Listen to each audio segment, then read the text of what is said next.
অনেক দিন থেকে এই যে কাপড়গুলো দেখতে পাচ্ছ, এইগুলো আমার ছোটোবেলার কাপড়। কিছু মানে ছোটোবেলার বড়োবেলার সব মিলে এখানে আছে। তো আগের ড্রেসিংয়ের মধ্যে ঢোকানো ছিল। আর কাপড়গুলো দেখো, মানে জামাগুলো ধুলো পড়ে অনেকটা খারাপ অবস্থা হয়েছে। বাইরে যেগুলো ছিল সেগুলো, আর ভিতরেরগুলো কিন্তু ভালোই ছিল। তো এই জামাগুলো ভালোই আছে, তবে এখন যেহেতু বড় হয়েছি আর হয় না। কুর্তি, টপ এসব আগে টিউশনে পরে যেতাম বা বাড়িতে পরে থাকতাম সেইগুলো।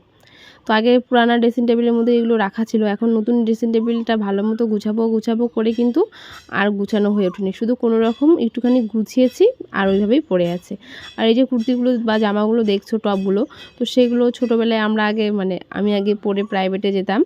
তো এখন যেহেতু আর প্রাইভেটে যাওয়া হয় না, এই জামাগুলো এইভাবেই পড়ে আছে। ভাবলাম এগুলো ভাঁজ করে রেখে দেই, কিন্তু ভাঁজ করবো করেও করা হয়নি। গামলাটার মধ্যে রেখে দিয়েছিলাম। আর গামলাটাও মানে বুক হয়েছিল কিছু, গামলাটার কাজকর্ম করা বন্ধ ছিল। মানে গামলাটা তো অনেক কাপড় টাপড় কাছাকাছি করতে লাগে, বড় বড় গামলা। তো ভাবলাম আজকে এটা এইভাবেই ভাঁজ করে ড্রেসিং টেবিলের একটা কোণে রেখে দিই। তো চলো আজকের ভিডিওটা এখান থেকেই শুরু করছি। গুড মর্নিং তোমাদের সবাইকে। কেমন আছো তোমরা? আশা করছি সবাই অনেক ভালো আছো। আর সকালে পরিমাণে এত গরম দিয়েছে, আমি কিন্তু হালকা একটু স্নান করে নিয়েছি। স্নান করে জামাটা পাল্টে, মানে নাইটিটা পাল্টে একটুখানি মানে এখন আরাম লাগছে, ঠান্ডা ঠান্ডা লাগছে। এত পরিমাণে গরম না, দিনে 2-3 বার জামা কাপড় না ছাড়লে হয়ই না। গরমের মধ্যে সারাদিনে সেরকম কোনো কাজকর্মও নেই, শুধু ওই বাসন মাজা, ঘর মোছা আর রান্নাবান্না মাই করে। তো ভাবলাম আজকে যেহেতু কাজকর্ম খুবই কম, তো এই জামাগুলো অনেক দিন থেকে মানে 2 মাস হয়ে গেল, 2-1.5 মাস হয়ে গেল কাপড়গুলো পড়ে আছে। তো ভাবলাম চলো এগুলো আজকে ভাঁজ করে এই জায়গাটাতে ঢুকিয়ে রাখি। তবে হ্যাঁ, সুন্দর করে আমার এখন গোছানোর সময় নেই, আর এখানে এতগুলো জামা কাপড় ঢুকবেও না। তো আমি ঠেসে ঠুসে কোনো রকম শুধু ঢুকিয়ে রাখছি, পরে অন্য কোথাও এগুলোকে নিয়ে যাব। এখানে আপাতত এখানে রাখলাম, আর গামলাটা খালি করলাম, মানে গামলাটা লাগবে তো, কাপড় চাপড় আছে ধুয়ে দেওয়ার জন্য। তো চলো জামা কাপড়গুলো গুছিয়ে নেই, বিছানা টিছানা ঝেড়ে। তারপরে সকালের বিছানা এখনও তোলা হয়নি, অথচ আমার আজকে স্নান কমপ্লিট। তারপরে মা গিয়েছে বাজারে, তো মা বাজার থেকে আসবে। তো আমি ভাবলাম মা যেহেতু বাজার থেকে আসবে, তো একটুখানি লেবু শরবত বানিয়ে রেখে দিই। কিন্তু গরম থেকে আসলে না, এই শরবত দিলে পরে শরীরটা ঠান্ডা হয় আর অনেকক্ষণ পর্যন্ত ঠান্ডা থাকে। আর আমি এটা বানিয়ে যে কুয়ো থেকে যে বালতির মধ্যে আমি জল নিয়ে আসি 1 বালতি, সেই জলের মধ্যে বোতলে ভরে ওই বোতলটা বা ঠান্ডা জলের বালতিতে রেখে দিই। অনেকক্ষণ ঠান্ডা থেকে মা আসার সঙ্গে সঙ্গে কিন্তু এটা আমি মাকে দিয়ে দিই। তবে হ্যাঁ, এটা ঠিক যে আমি সবসময় এটা করি না। আর লেবুটা এই যে অনেক দিন থেকে ছিল, লেবুটার অবস্থা খুবই খারাপ, মানে খুবই খারাপ বলতে কি, মানে পেকে গিয়েছে। আর গন্ধটা খুব সুন্দর, রসও অনেক বেশি আছে। আর আজকে মা অনেকগুলো লেবু আনবে, সেটাও কিন্তু আমি জানি না। তো এখানে আমি বড় বড় সাইজের 2টা লেবু কেটে ভালো করে চিপে রসটা বের করে নিব। আর হাতে মানে হাত দিয়ে যেহেতু আমি রসটা বের করছি না, পরে হাতের আঙুলগুলো অনেকটা ব্যথা করে। আর এইভাবে লেবু থেকে রসটা বের করে নেওয়ার পর অনেকটা পরিমাণে লেবু দিয়ে আমার শরবতটা বানালে মনে হয় বেশি ভালো লাগে। একটুখানি লেবু অনেকগুলো জলে আমার ভালো লাগে না। তারপরে এখানে লবণ আর চিনি দিয়ে ভালো করে মিক্স করে নিব। তারপরে এটা যে একটা বোতলের মধ্যে রেখে ঠান্ডা জলে রেখে দেব, তখন মা আসবে, মাকে দিয়ে দেবো। তো দেখো এখানে আমি কাপড় কেচে নিচ্ছি, আর ওটা ভাবে দিয়েছি, মা আসলে ওটাকে আমি মাকে দিয়ে দেবো।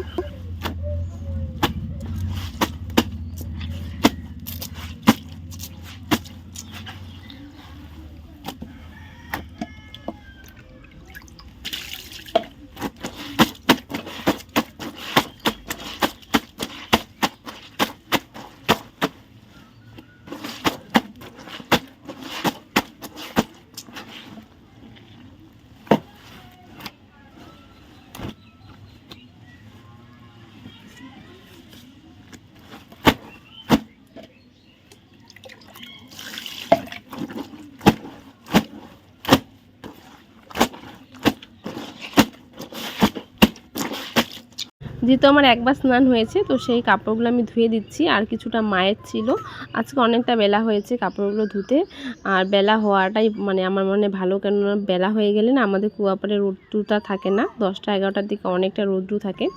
তো আমি কাপড়গুলো ভালো মতো করে মাই কেচে রেখেছে, আমি শুধু জলটা পাল্টে নিচ্ছি, ভালো মতো ধুয়ে নিচ্ছি। আর এই যে নাইটিগুলো দেখছো, সেই নাইটিগুলো আমার আর আমার মাই কিন্তু ভালো মতো ধুয়ে দেয় গরম জল করে। আমি ভালো মতো করে কাপড় ধুতে পারি না বলে মা ধুয়ে দেয়, আমি শুধু ওই যে যেটা মানে নোংরা হয় না আমি সেইগুলো ধুয়ে দিই, যেগুলো খুব নোংরা হয় সেগুলো মা ধুয়ে দেয়।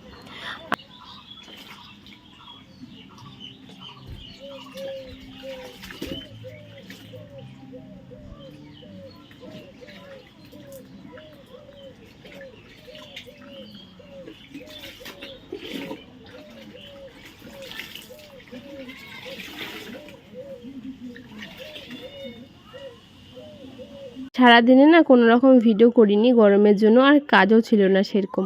সন্ধ্যার দিকে এটা দেখছো, এটা আমার একটা বড়মা, তো আমাকে ডাকলো, তার মানে কানের পড়ে পড়ে কানটা কেটেছে, মানে কানের পড়ে পড়ে না কানটা আস্তে আস্তে ছিঁড়ে যায়।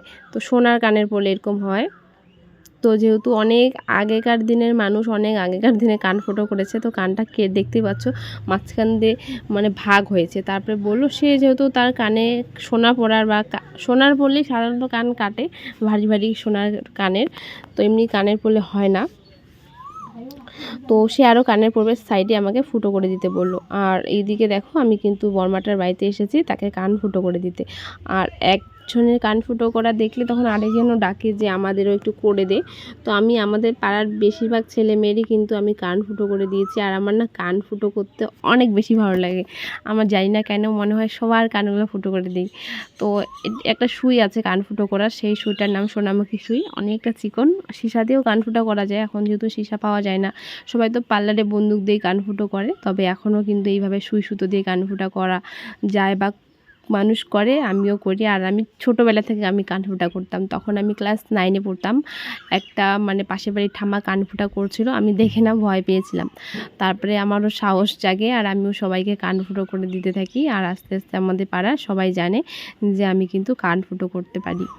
তো দেখো কান ফুটো করে দিয়েছে ওই বর্মাটা, তারপরে এই যে বুনুটা দেখতে পারলে ও নাকি কান ফুটো করবে, তো তারপরে ওকেও ফুটো করে দিচ্ছিলাম। বাচ্চাটা খুবই ভয় পায়, সবাই ভয় পায় কান ফুটো করতে, তবে কিছু বাচ্চার সাহস আছে আর কিছু বাচ্চাকে ফুটো করে দেওয়ার পর কিন্তু ভ্যা ভ্যা করে কান্না করে। আর আমার মনে হয় ছোটোবেলায় কান্না ফুটো করলে পরে কষ্টটা কম হয়, চামড়াটা খুবই পাতলা থাকে, মোটা থাকলে পরে ব্যথাটা বেশি লাগে। হ্যাঁ, বন্দুকেও ফোঁটা করা যায়, আর বন্দুকে কীরকম ব্যথা লাগে সেটা আমি জানি না, আমি করিনি। আমার কান মা ছোটোবেলায় যখন আমি কোলে ছিলাম, হাঁটতেও পারি না, তখন আমার মা ছোটোবেলায় কান ফুটা করে দিয়েছে, আর নাকটা ফুটা করে দিয়েছে একটু বড় হয়ে। তো দেখতে পাচ্ছ আমি কিন্তু কানটা ফুটো করে দিলাম, এখন বাঁধবো। আর বাঁধানোটা ওরা ফুটো করার পর আর কানটাকে নাড়তে দেয় না, ভাবে হয়তো আরও ব্যথা লাগবে, তো সেটাই তাকে বলছিলাম আর ব্যথা লাগবে না। অনেকটা কান্নাকাটি করছিল, তবে চোখ দিয়ে জল বের হয়নি। তো এই যে টানি না, এই টানটা ওদের অনেকটা ব্যথা লাগে, মানে কি বলবো। তো দেখো অনেকটা কষ্ট সহ্য করলো বুনু। আর এই যে যাকে আমি প্রাইভেট পড়াই আর কি, তাকে কিন্তু কানটা ফুটো করে দিয়েছি। এবার সুতাটাকে ভালো করে বেঁধে দেবো, এটা 5-6 দিন এভাবে থাকবে। আর কিছু খাওয়া যাবে না, টক জিনিস আলু টালু যেন পেকে না যায়, তারপর যখন শুকিয়ে যাবে তারপরে কানের পরিয়ে দেবে। আরেকটা কান বাকি আছে, ওই কানটা ফুটো করে দিই। টিকলির মার কাছে করছি নড়িস না, ওইটা সরে যাচ্ছে আর ওকে ঢুকাই দিয়ে যাচ্ছি। না না না না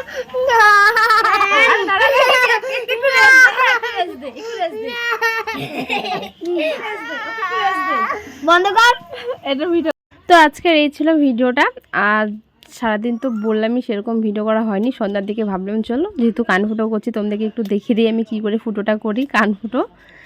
আজকের মতো ভিডিওটা এখানে শেষ করছি, আবারও দেখা হচ্ছে নতুন দিন নতুন কোনো ভিডিওর সঙ্গে। সবাইকে গুড নাইট।